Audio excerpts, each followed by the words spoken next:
पूरा हिंदुस्तान, सारे मुसलमान, ए अल्लाह हम लुट गए, हमें सताया जा रहा है, हमें मारा जा रहा है, हमें काटा जा रहा है, हमारी बहन बेटियों की इज्जत पे ढाका डाला जा रहा है, हमारी बहन बेटियों को जबरन इर्तिदाद की तरफ ले जाया जा रहा है। हम सच्चे पक्के मुसलमान हैं। और ऐसे मुसलमान अगर अगर अगर मुहर्रमुल हराम का महीना आ जाए तो हमसे बड़ा मुसलमान कौन है? हमसे बड़ा मुसलमान कौन है? ढोल बजाने में भी हम सबसे आगे होंगे। हरी पट्टी बांध ली, या हुसैन या हुसैन या हुसैन, अरे नारा लगाओ, या हुसैन का नारा लगाने से किस्मत बदलती है। हाँ, या हुसैन का नारा लगाओ, या हुसैन का नारा लगाने से ईमान में पुख्तगी पैदा होती है। मगर बराही के सुन्नी जिंदा दिल मुसलमानों, मैं ये नहीं कहूंगा तुम सुन्नी नहीं हो, मैं ये नहीं कहूंगा तुम हुसैनी नहीं हो, मगर एक पैगाम मेरा तुम सब के लिए है।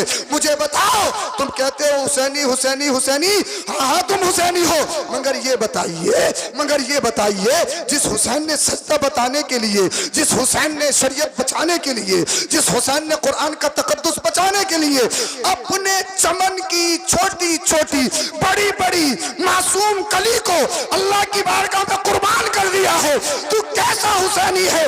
10 मुहर्रम है, उनकी शहादत का दिन है, तू नारे तो लगा रहा है, मगर नारे लगाने से पहले ये भी तो बता, तूने फजर की नमाज पढ़ी है या नहीं पढ़ी है? या हुसैन का नारा लगाने वाले, ये भी तो बता, तूने हुसैन आजम के पैगाम को समझा है या नहीं समझा है? हम अमल के मैदान में जीरो है, हम अमल के मैदान में बिल्कुल नकारा है। तुम हुसैनी हो, हुसैनी हो, हुसैनियत समझते हो कहते किसे है? हुसैनियत जानते हो कहते किसे है? यजीद खत्म हो गया, यजीदियत खत्म नहीं है। मेरे आका इमाम हुसैन इस दुनिया से बज़ाहिर चले गए हैं, मगर हुसैनियत खत्म नहीं है। जानते हो हुसैनियत क्या है?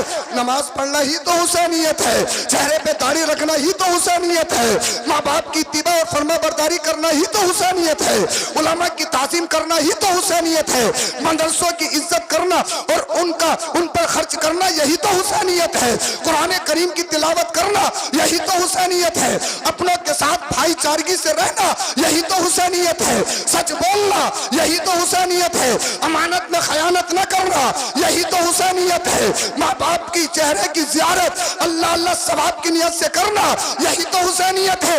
आप समझे नहीं हुसैनियत किसे कहते हैं? आप यजीदियत समझे नहीं। अरे यजीदियत कोई करबला के मैदान में खत्म नहीं हो गई, बल्कि झूठ बोलना यजीदियत है, धोखा देना यजीदियत है, सूद खाना यजीदियत है, कमीशन लेना यजीदियत है, बुराई करना यजीदियत है, चुगलखोरी करना यजीदियत है, शराब पीना यजीदियत है, अल्लाह अल्लाह बेहयाई कलाम करना यजीदियत है।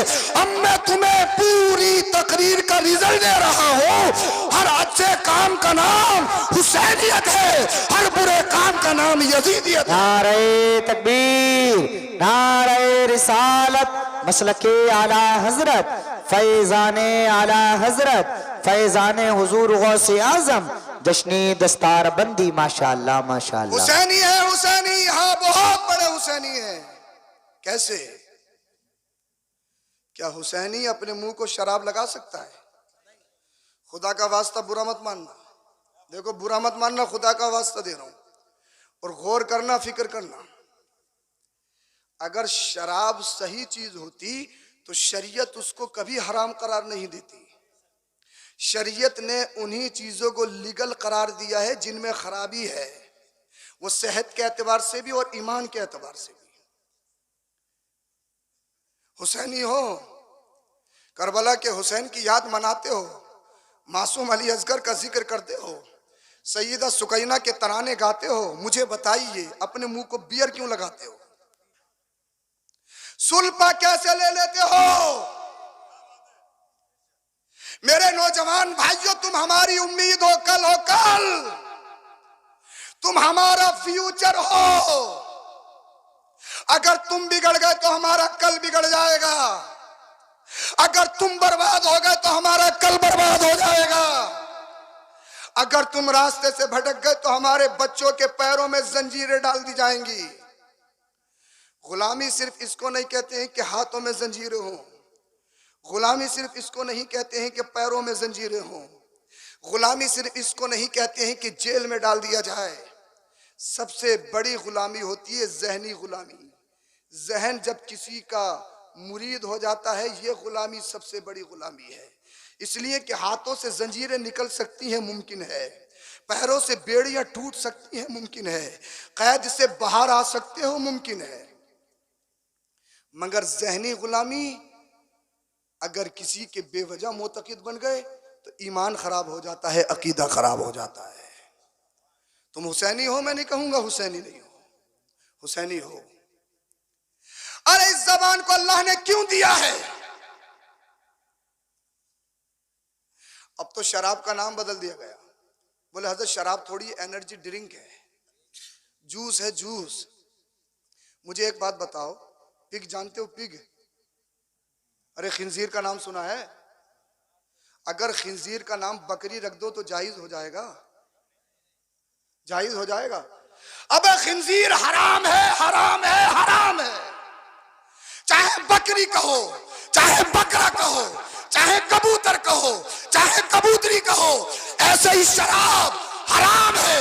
चाहे बियर कहो, चाहे जूस कहो, चाहे एनर्जी ड्रिंक कहो। और आला हजरत फताह रज़विया में इरशाद फरमाते हैं, शराब बनाने वाला, शराब पिलाने वाला, शराब गिलास में लौटने वाला, शराब ढोने वाला, शराब बेचने वाला, शराब पे मुआवनत करने वाला, शराब पीने वाला, तकरीबन आला हजरत ने 12 या 10 लोग गिनाए हैं, वो सब शराबी के हुक्म में है। अब मुझे बताओ, मैं तुमसे कहना चाहता हूँ, तुम गंदी शराब को अपनी जबान से लगाते हो। ये जबान कितनी मुकद्दस जबान है, ये लब कितने मुकद्दस लब है। अल्लाह ने तुम्हें होठ दिए हैं तो जानते हो क्यों दिए हैं? कुरान कहता है अलम नजअल लहु ऐनैन व लिसानन व शफतैन व हदैनाहु नजदैन। ए इंसान, अपने आप पे गुरूर और तकब्बुर करने वाले, अपने आप पे घमंड करने वाले, साहब मेरी ड्रेसिंग देखिए, मेरा लिबास देखिए, राडो की घड़ी बांधता हूँ, लेदर का शूज पहनता हूँ, रामंड का या ब्लैकबेरी का सूट पहनता हूँ, मेरा रहन सहन तो देखिए, आपकी हैसियत, आपका स्टेटस क्या है? आप जितना उठाते हो, जितना कमाते हो, मैं तो एक दिन में उठा देता हूँ। मगर कुरान कह रहा है ए इंसान, अपने बालों में झटके मारने वाले, इधर की साइड खाली है, उधर की साइड खाली है। कोई अपने वालों पे कुत्ता बनवा रहा है, कोई बिल्ली बनवा रहा है, कोई शेर चीता बनवा रहा है। और अगर टी शर्ट भी देखो तो किसी टी शर्ट पे भेड़िया नजर आ रहा है, किसी पे शेर नजर आ रहा है। अल्लाह अल्लाह, यानी हम किधर जा रहे हैं, कौन से रास्ते पे जा रहे हैं? मगर कुरान कहता है ए इंसान, अपने जिस्म पे तकब्बुर करने वाले, अपने आप पर घमंड करने वाले, अपनी आंखों को कहता है मेरी आंखें तो देखिए कितनी बड़ी है, मेरी पलकें तो देखिए लावनी है, मेरी कितनी कितनी खूबसूरत आंखें हैं, मेरी बड़ी बड़ी आंखें हैं। मगर कुरान कहता है ए आंखों पे तकब्बुर करने वाले, ये तो बता कि आंखें दी किसने है? अरे बोल दो, आंखें देने वाला है कौन? अरे कौन है? अल्लाह है। और अल्लाह की खलकत में, तखलीक में एक बार कमी आ जाए तो दुनिया मिलके भी ठीक नहीं कर सकती। कर सकता है? कोई नहीं कर सकता, किसी की हिम्मत नहीं है। दुनिया डॉक्टरी चाहे कितनी आगे बढ़ गई, और मौजूदा दौर में हिंदुस्तान की डॉक्टरी सबसे आगे है। पूरी दुनिया में सबसे बेस्ट डॉक्टरी हिंदुस्तान की है, इसलिए कि ये प्रैक्टिकल करवाते हैं तो ओरिजिनल बॉडी पे करवाते हैं।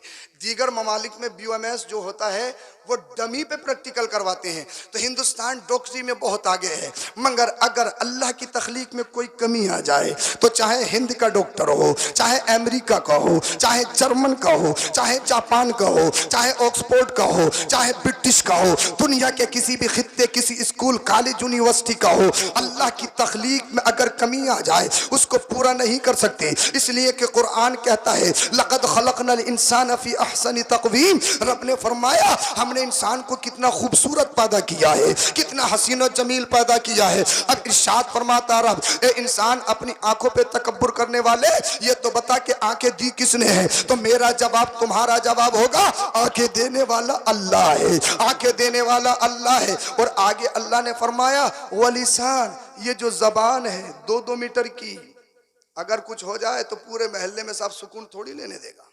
गाली में सबसे आगे, बोलने में सबसे आगे। मेरा रब फरमाता ये बता जबान देने वाला है कौन? अल्लाह जबान देने वाला है। वह शफतैन, ये जो होठ हैं गुलाब की पत्ती जैसे, अगर किसी के मोटे हो तब भी गुलाब की पत्ती जैसे है। ये जो होठ हैं, अगर होठ ना हो, तसव्वुर करो इंसान के, अगर होठ ना हो तो इंसान कैसा लगेगा? इमेजिन करो जरा, इंसान इंसान लगेगा, सारे ऐब जाहिर हो जाएंगे। किसी का एक दांत दिल्ली को भाग रहा है, दूसरा लखनऊ को भाग रहा है, तीसरा संभल को है, चौथा मुरादाबाद को है। ये दांतों के जितने भी ऐब हैं उसको छुपाए हुए हैं होठ। मगर मुझे बताइए ये होठ देने वाला है कौन? मैं कह रहा हूं आप हुसैनी हो, हुसैनी हो, ये बताओ शराब को अपनी जबान से लगा कैसे लेते हो? बच्चा अपने माँ के पेट में 9 महीना रहता है, कम से कम 6 महीना, ज्यादा से ज्यादा 2 साल जीवित रह सकता है माँ के शिकम में बच्चा। 6 महीने में अगर किसी बच्चे की पैदाइश हुई है तो सहीउन नसब उस बच्चे को माना जाएगा, उसके बाप को असली माना जाएगा। हमल प्रेगनेंसी की जो अकल्ले मुद्दत है वो 6 माह है, और ज्यादा से ज्यादा 2 साल तक बच्चा माँ के शिकम में जिंदा रह सकता है। और बहुत सारे बच्चे दुनिया में आए भी हैं कि जिनके दांत जम चुके थे, बाद में उनकी पैदाइश हुई है, तारीख में उनका जिक्र है। मगर मेरा मौजू वो नहीं। अब मैं आपसे एक बात कहना चाहता हूँ, 9 महीना बच्चा माँ के पेट में रहता है, बच्चे की नशो नुमा होती है, बच्चे की परवरिश होती है, तो बच्चा खाता क्या है, बच्चे की ग़िज़ा क्या होती है? तो वो ब्लड, वो खून जो एक औरत को मंथली आरिद होता है, वो ब्लड बच्चे की ग़िज़ा बनता है। इंसान अपने आप में गुरूर और तकब्बुर करने वाले, चाहे कितना ही बड़ा लामा फहामा मुफ्ती वक्त बन जाए, चाहे आसमान की बुलंदी पे पहुंच जाए, एक बार गौर भी तो कर ले किस चीज से तेरी पैदाइश है, सारा नशा चकनाचूर हो जाएगा। ये मैं नहीं कह रहा हूं, ये कुरान तुम्हें याद दिलवा रहा है, अल्लाह तुम्हें याद दिलवा रहा है। अब वो ब्लड बच्चा माँ के पेट में खाता है, जो तुम्हें सुनाना चाहता हूं असल वो सुनाने की कोशिश कर रहा हूं, अल्लाह अल्लाह। लेकिन वो ब्लड, वो खून बच्चे को माँ के पेट में दिया जाता है मुंह के जरिए नहीं, नाफ के जरिए। किसके जरिए? हालांकि खाने पीने की जगह तो मुंह है, ये नाभि के जरिए माँ के पेट से ब्लड क्यों दिया जाता है? हालांकि खाने पीने का जो मदखल है वो तो मुंह है। ए अल्लाह, जब दुनिया में आ जाए, दुनिया में आने के बाद में बच्चा ग़िज़ा खाता पीता है मुंह से, लेकिन जब माँ के पेट में है तो बच्चा अल्लाह अल्लाह नाफ से क्यों खा रहा है? तो जवाब मिला, इसमें मसलियत ये है, ब्लड नापाक होता है, खून नापाक होता है। अल्लाह ने ये जबान, ये मुंह गंदी चीजों के लिए नहीं दी है, ये जबान, ये मुंह अल्लाह के जिक्र के लिए है, रसूलुल्लाह के जिक्र के लिए। बेशक बेशक, सुभान अल्लाह।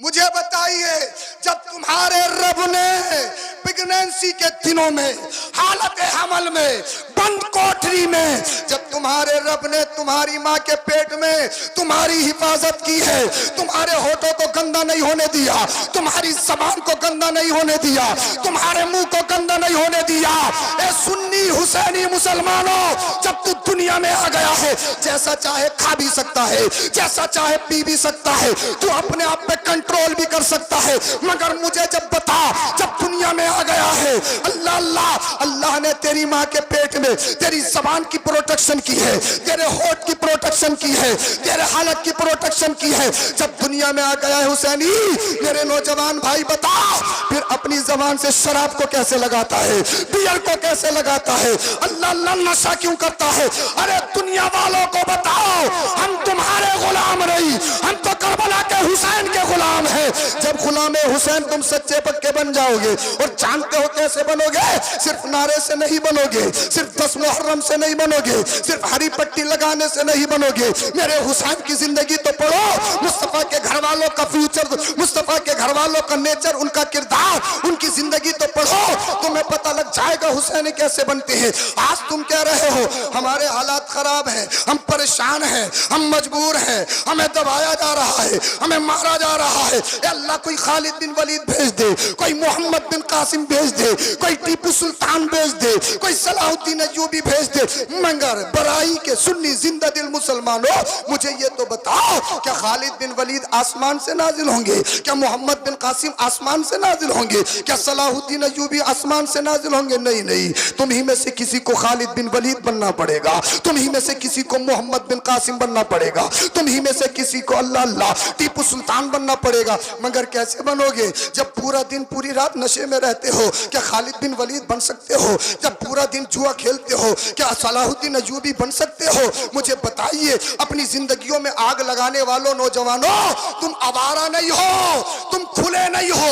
वो और है जिनके पास जीने का कोई निसाब नहीं है, वो और है जिन्हें मालूम नहीं कि पेशाब करना कैसे है, वो और है जिन्हें मालूम नहीं कि खाना कैसे है, वो और है जिन्हें मालूम नहीं पीना कैसे है, वो और है जब उनके माँ बाप बूढ़े हो जाते, एजिड हो जाते हैं, वो आश्रम में छोड़ के आते हैं। तुम उनमें से नहीं हो, इसलिए तुम्हारे पास जीने के लिए अल्लाह की किताब कुरान है, तुम्हारे पास जीने के लिए मेरे मुस्तफा की हदीस है, मेरे मुस्तफा का दर्स है।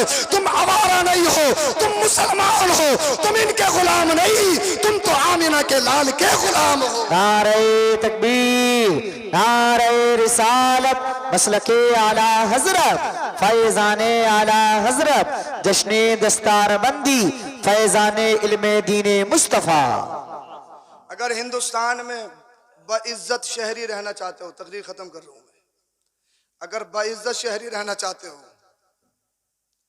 तो अपने बच्चों के हाथों में ईंट गारा मत दो, अपने बच्चों के हाथों में कलम दो। अरे बोल दो जरा सुभान अल्लाह। तुमने अपनी जिंदगी बर्बाद कर ली, खुदा का वास्ता अपने बच्चों की जिंदगियों में आग मत लगाओ। बहुत अच्छा। हाँ, ये हकीकत है कि पढ़ाई बहुत महंगी है, मगर मैं तुमसे कह रहा हूं हाथ जोड़ के, मत खाओ गोश्त, मत खाओ बिरयानी, चटनी से खा लो, आलू से खा लो, दाल से खा लो, मगर बच्चों को जरूर पढ़ा लो। इसलिए अगर तुम्हारी नस्ल में एक भी पढ़ गया तो नस्लों से गरीबी खत्म हो जाएगी। पूरी दुनिया देखिए, पूरी दुनिया, और उस पर गौर करिए कि दुनिया या मुल्क जो ताकतवर बनता है वो किस बुनियाद पर बनता है। इजराइल एक छोटा सा मुल्क है और खुफिया एजेंसी में वो सबसे बड़ा माना जाता था, मगर वो तो फलस्तीन ने छक्के छुड़ा दिए। बोल दो, अरे बोल दो, बोलो जरा सुभान अल्लाह। अमेरिका छोटा सा मुल्क है, तुम्हारे मुल्क से बड़ा नहीं है, तुम्हारे मुल्क से बड़ा है, सुपर पावर है। क्यों? तादाद के एतबार से। क्वांटिटी तो तुम्हारे यहाँ ज्यादा है, और इतनी क्वांटिटी के पैर रखने की जगह नहीं। बस में जाओ तो खड़े हो, ट्रेन में जाओ तो जगह नहीं, अस्पताल में जाओ तो जगह नहीं, फ्लाइट में जाओ तो जगह नहीं, कहीं जगह ही नहीं है। तादाद तो तुम्हारी ज्यादा है, मगर वो सुपर पावर कैसे है? हर जगह हर चीज पे made in Japan, made in Japan. छोटी सी छोटी चीज बता रहा हूँ, सुई धागा ले लो तो मेड इन जापान, कप ले लो तो मेड इन जापान, प्याला लो तो मेड इन जापान, मोबाइल लो तो मेड इन जापान, आप टॉर्च लो तो मेड इन जापान, प्रेस लो तो made in Japan, made in Japan, made in Japan. India में मेड इन जापान, सऊदिया में मेड इन जापान, कतर में made in Japan, Dubai में made in Japan, मसूर में made in Japan. ये पूरी दुनिया में made in Japan, made in Japan, made in Japan है क्या? जापान का प्रोडक्ट पूरी दुनिया में क्यों पाया जा रहा है?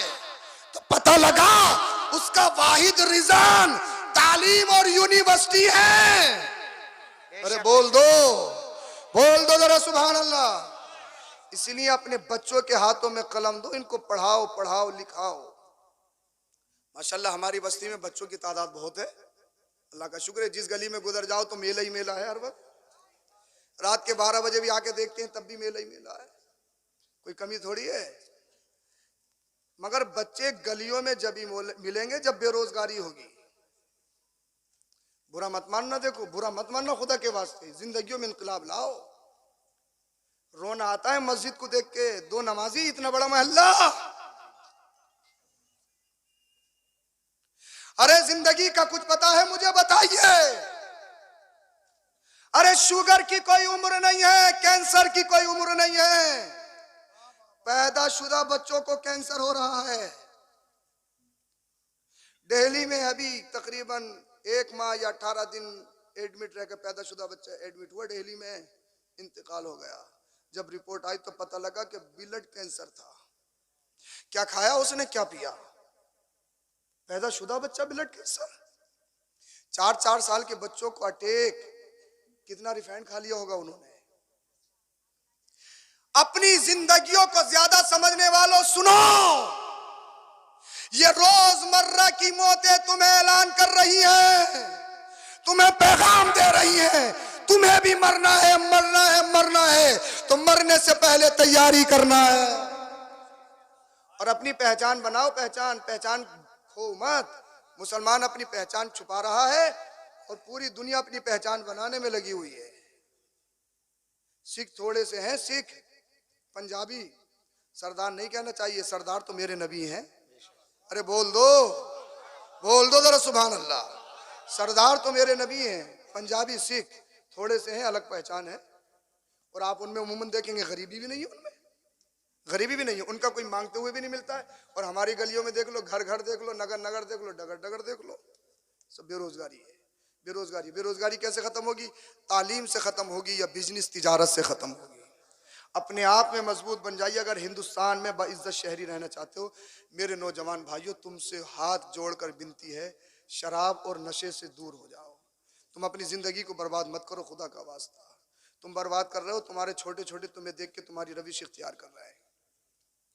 हर नौजवान के दिमाग में एक ही भूत है, बस रातों रात करोड़पति बन जाऊं किसी भी सूरत से। रातों रात करोड़पति। ड्रीम 11 पे जुआ लगा के, लूडो पे जुआ खेल के, वो फुला करके। ये बताओ कि करोड़पति बनाने वाला है कौन? अरे कौन बनाता है करोड़पति? अल्लाह बनाता है। जब अल्लाह बनाता है, एक ऐलान करो।